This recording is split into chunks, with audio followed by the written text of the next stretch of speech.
Bismillahirrahmanirrahim. Assalamualaikum warahmatullahi wabarakatuh. Alhamdulillah.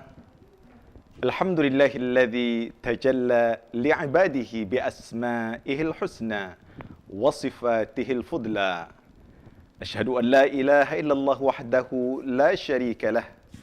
Wa asyhadu anna sayyidana Muhammadan abduhu wa rasuluhu la nabiyya ba'dah. Allahumma salli wa sallim wa barik wa karim ala sayyidina wa maulana Muhammadin wa ala alihi wa ashabihi ajma'in. Amma ba'd. Para pemirsa TVRI Sumatera Selatan yang dimuliakan Allah Subhanahu wa taala. Inni uhibbukum fillah. Hamba yang dhaif senantiasa mencintai saudaraku karena Allah Subhanahu wa taala. Sebagaimana Allah pertemukan kita dalam ketaatan, dalam kebaikan, semoga kelak Allah kumpulkan kita di dalam surganya yang tertinggi. Amin. Allahumma amin. Pemirsa yang dimuliakan Allah Subhanahu wa taala. Tahukah Anda bagaimana Allah Subhanahu wa taala ketika ingin memuliakan seseorang, memberikan keistimewaan kepada seseorang, tidak lain dan tidak bukan Allah Subhanahu wa taala akan memberikan kepada orang yang Allah senangi kesempatan dan semangat untuk terus memperdalami ilmu-ilmu agama. Rasulullah sallallahu alaihi wasallam pernah bersabda, "Man aradallahu bihi khairan yufaqihu fid din." Barang siapa yang Allah kehendaki kebaikan baginya, maka Allah akan jadikan orang tersebut mendalami ilmu agama, belajar ilmu agama, dan senang dengan pelajaran atau sesuatu pembicaraan yang terkait dengan urusan agama. Kali ini insya Allah kita akan membahas salah satu nama Allah Subhanahu wa taala, yaitu Al-Wahhab, Allah yang Maha Pemberi. Seorang ulama pernah mengatakan, ketika seseorang memahami nama dan sifat Allah Subhanahu wa taala, maka otomatis dia akan mencintai Allah Subhanahu wa taala. Semakin dalam dan semakin banyak pengetahuan seseorang tentang nama Allah Subhanahu wa taala, maka dia semakin kenal dengan Allah Subhanahu wa taala dan otomatis dia akan semakin mencintai Allah Subhanahu wa taala. Karenanya tidak salah ungkapan yang mengatakan, "Man wajadallah famadza faqada." Seseorang yang menemukan Allah Subhanahu wa taala, yang mengenal Allah Subhanahu wa taala, maka tidak ada sesuatu yang hilang darinya. Dan sebaliknya, wa man faqadallah famadza wajada. Apabila seseorang tidak mengenal Allah Subhanahu wa taala, maka tidak akan berguna apapun yang dia dapatkan dan dia kumpulkan di dunia ini. Nama Allah Subhanahu wa taala Al-Wahhab bermakna Allah yang Maha Pemberi. Secara bahasa, Al-Wahhab terambil dari kata wahaba yahabu wahban wahibatan, yang maknanya adalah al-atiyah, a'ta yu'ti, memberi. Para ulama menjelaskan, di antaranya Ibnu Jarir mengatakan bahwa Al-Wahhab, innaka antal mu'ti ibadaka at-taufiq was-sadad lit-thabati ala dinika wa tasdiqi li kitabika wa rusulika. Ibnu Jarir mengatakan Al-Wahhab yaitu Allah Subhanahu wa taala yang memberikan kepada hambanya kemantapan hati, kekuatan jiwa untuk terus mengimani apa-apa yang diajarkan oleh Rasulullah SAW dan apa-apa yang termaktub di dalam kitabnya Al-Quran. Al-Wahhab terambil dari kata-kata wahaba, yang isim fa'ilnya adalah wahib, dan wahab adalah ala wazan fa'al. Fa'al bermakna Allah yang sangat banyak dan sering serta selalu menjadi pemberi. Al-Wahhab bermakna apa lagi? Kata para ulama, Allah Subhanahu wa taala Maha Pemberi dan pemberiannya tanpa syarat. Al-Wahhab, Allah Maha Pemberi dan pemberiannya tidak meminta kembalian atau bayaran. Al-Wahhab, Allah Maha Pemberi yang mana pemberiannya tidak untuk tujuan-tujuan tertentu, tetapi Allah Subhanahu wa taala Al-Wahhab yang Maha Memberi kepada siapa saja yang Allah inginkan dan Allah kehendaki. Kita lanjutkan setelah yang berikut ini.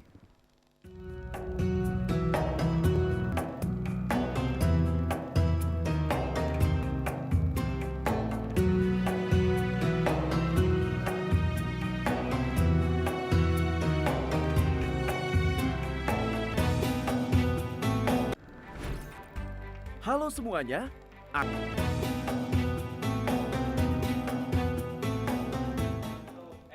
Pemirsa yang dimuliakan Allah Subhanahu wa taala, Al-Wahhab adalah al-atiyah al-khaliyah anil a'rad wal a'wad. Yang artinya apa?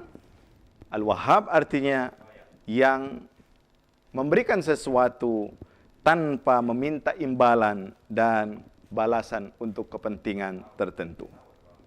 Dalam Al-Quran, nama Al-Wahhab disebutkan dalam 3 tempat. Yang pertama dalam surah Ali-Imran ayat 8, Allah Subhanahu wa taala berfirman, A'udzu billahi minasyaitonir rajim.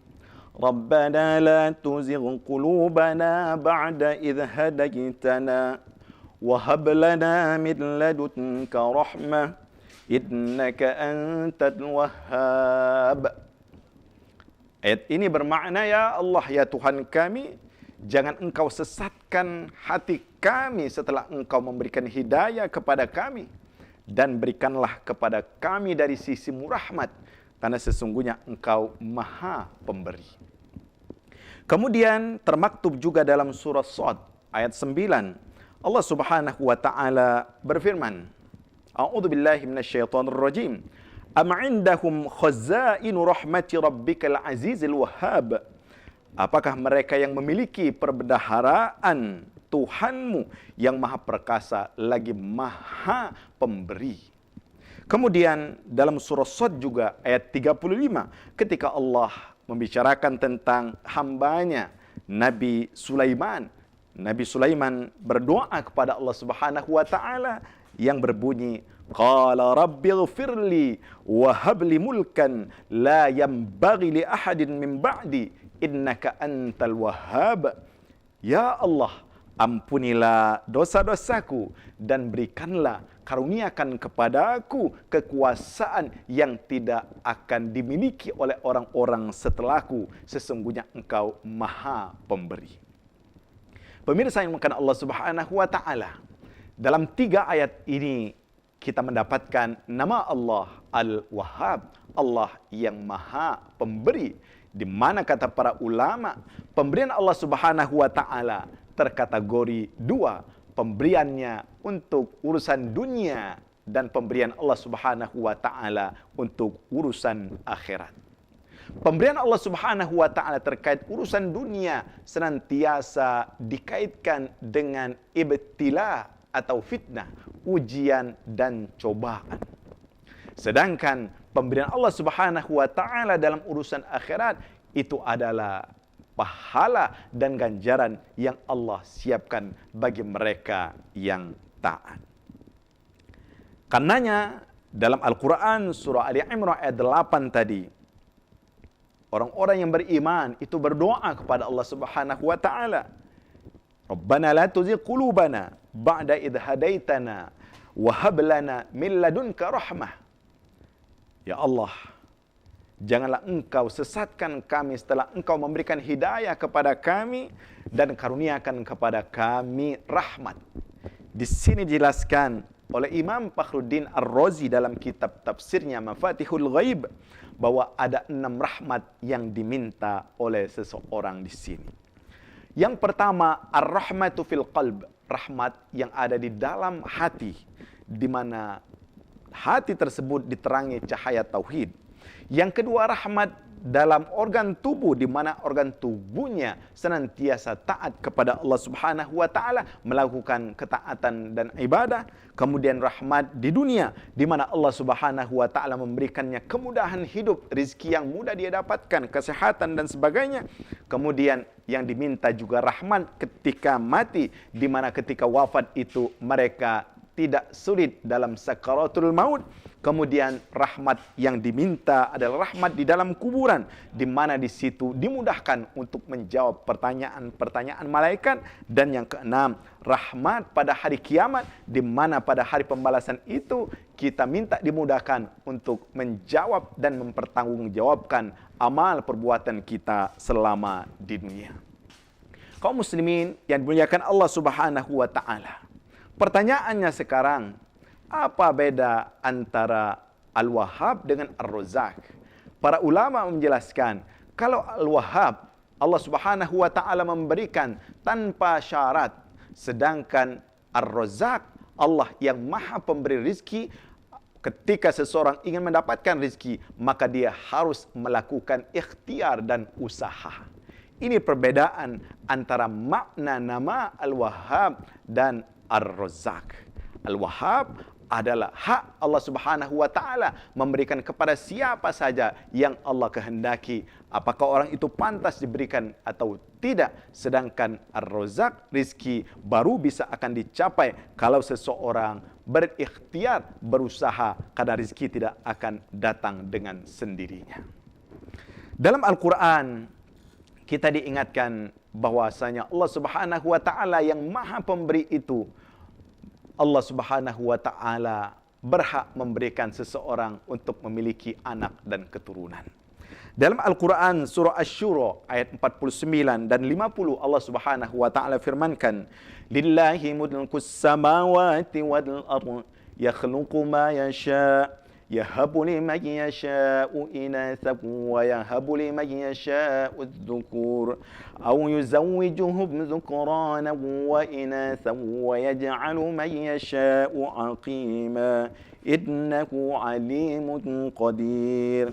Allah Subhanahu wa taala pemilik langit dan bumi, dan Allah Subhanahu wa taala menciptakan apa yang Allah kehendaki. Yahabu, Allah memberikan. Di sini digunakan kata-kata yahabu.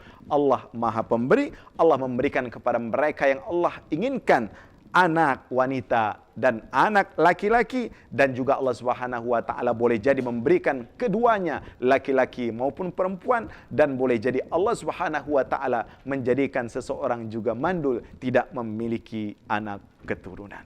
Kita lanjutkan setelah yang berikut ini.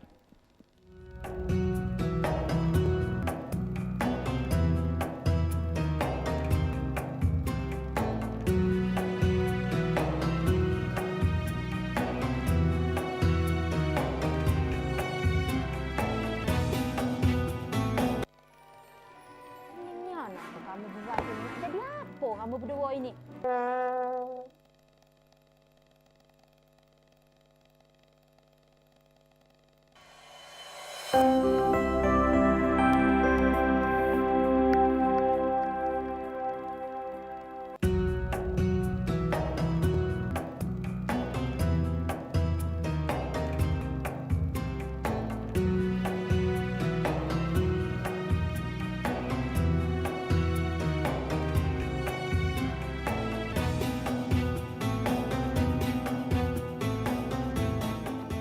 Pemirsa yang dimuliakan Allah Subhanahu wa taala, setelah kita mengetahui makna nama Allah Al-Wahhab yang Maha Pemberi, maka apa yang harus dilakukan oleh seorang mukmin terhadap nama Allah ini? Yang pertama yang harus kita lakukan bahwa kita meyakini bahwa Allah Subhanahu wa taala Maha memberikan kepada siapa saja yang Allah kehendaki apa yang Dia inginkan. Karena itu seseorang tidak boleh pernah putus asa kepada Allah Subhanahu wa taala, karena nama Al-Wahhab ini Allah sengaja berikan apa yang Allah kehendaki itu tanpa syarat. Sering sekali kita melihat orang-orang yang menurut kita tidak berhak mendapatkan hal tersebut, tetapi ternyata mereka berlebihan mendapatkannya. Ini menjelaskan bahwa Allah Subhanahu wa taala dalam memberi tidak memandang apapun. Bila Allah berkehendak, maka Allah akan berikan kepada orang yang Allah kehendaki. Karenanya seseorang tidak boleh pernah berputus asa dari rahmat Allah Subhanahu wa taala. Yang kedua, sebagai seorang yang beriman kepada Allah, maka kita diajarkan untuk beribadah dengan nama Allah Al-Wahhab ini. Dalam Al-Quran disebutkan, walillahil asma'ul husna fad'uhu biha, dan Allah Subhanahu wa taala memiliki nama-nama yang istimewa, dan berdoalah, mintalah kepada Allah Subhanahu wa taala dengan nama-nama tersebut. Yang ketiga yang harus kita perhatikan bahwasanya ketika kita meminta kepada Allah Subhanahu wa taala, maka memintanya bukan sekedar diberikan oleh Allah Subhanahu wa taala, tetapi kita menginginkan diberikan oleh Allah Subhanahu wa taala yang kita kehendaki tersebut, di baliknya Allah berikan juga kemanfaatan. Makanya dijelaskan oleh para ulama, pemberian Allah itu bukan dinamakan rizki atau nikmat atau hibah dari Allah Subhanahu wa taala kecuali apabila pemberian itu bermanfaat untuk ketaatan dan kebaikan. Karena itu dalam Al-Qur'an, misalnya surah Al-Furqan ayat 74, Allah Subhanahu wa taala menjelaskan, walladzina yaquluna rabbana hab lana min azwajina wa dhurriyyatina qurrata a'yun waj'alna lil muttaqina imama. Orang-orang itu, orang-orang yang beriman, mereka berdoa kepada Allah Subhanahu wa taala, ya Allah karuniakan kepada kami dari pasangan-pasangan hidup kami dan anak keturunan kami qurrata a'yun, pelipur mata kami ya Allah. Artinya apa? Yang kita inginkan bukan sekedar dapat pasangan hidup, tetapi pasangan hidup yang membawa kepada kebaikan, membawa kepada ketaatan. Maka dalam agama kita diajarkan untuk laki-laki ketika memilih pasangan hidupnya, fazfar bidzatid din taribat yadak, pilihlah agamanya, karena dengan agama itu seorang akan mendapatkan keberkahan. Bukan sekedar meminta anak kepada Allah Subhanahu wa taala dikaruniakan anak, tetapi apa? Zuriyah yang thayyibah, zuriyah keturunan yang baik yang menjadi qurrata a'yun, yang menyejukkan pandangan mata kita, alias mendapatkan anak keturunan yang taat, yang ahli ibadah. Kemudian selanjutnya, ketika kita memahami nama Allah Subhanahu wa taala Al-Wahhab, maka kita tidak boleh lupa untuk bersyukur kepada Allah Subhanahu wa taala. Karena apabila seseorang lupa bersyukur kepada Allah Subhanahu wa taala, Allah akan mencabut nikmat dari seseorang tersebut. Selanjutnya juga yang harus diperhatikan ketika kita memahami nama Allah Al-Wahhab, hendaknya kita tidak boleh rakus meminta kepentingan dunia kepada Allah Subhanahu wa taala, karena sering sekali kebutuhan dunia itu menjadikan seseorang tersesat. Dalam Al-Quran, surah Al-Munafikun, Allah firmankan, ya ayyuhalladzina amanu, la tulhikum amwalukum wa auladukum. Wahai orang-orang yang beriman, jangan sampai harta kalian, anak-anak kalian melupakan kalian dari mengingat Allah Subhanahu wa ta'ala. Karenanya kaum muslimin yang dimuliakan Allah Subhanahu wa ta'ala, ketika kita memahami nama Allah Al-Wahhab yang harus kita hadirkan, mari kita tidak boleh putus asa. Sesulit apapun kehidupan seseorang, yakinlah Allah Maha Pemberi. Mintalah kepada Allah Subhanahu wa ta'ala. Kemudian yang kedua yang harus kita perhatikan, ketika kita memahami nama Allah ini, maka kita berbuatlah seperti Allah, senantiasa kita memberi dan membantu orang yang membutuhkan. Semoga bermanfaat dan semoga memberikan pencerahan bagi kita semuanya. Mari kita akhiri dengan doa. Rabbana zalamna anfusana wa illam taghfir lana wa tarhamna lanakunanna minal khasirin. Rabbana hab lana min azwajina wa dhurriyyatina qurrata a'yun waj'alna lil muttaqina imama. Rabbana atina fid dunya hasanah وفي الآخرة حسنة وقنا عذاب النار سبحان ربك رب العزة عما يصفون والسلام على المرسلين والحمد لله رب العالمين والسلام عليكم ورحمة الله وبركاته.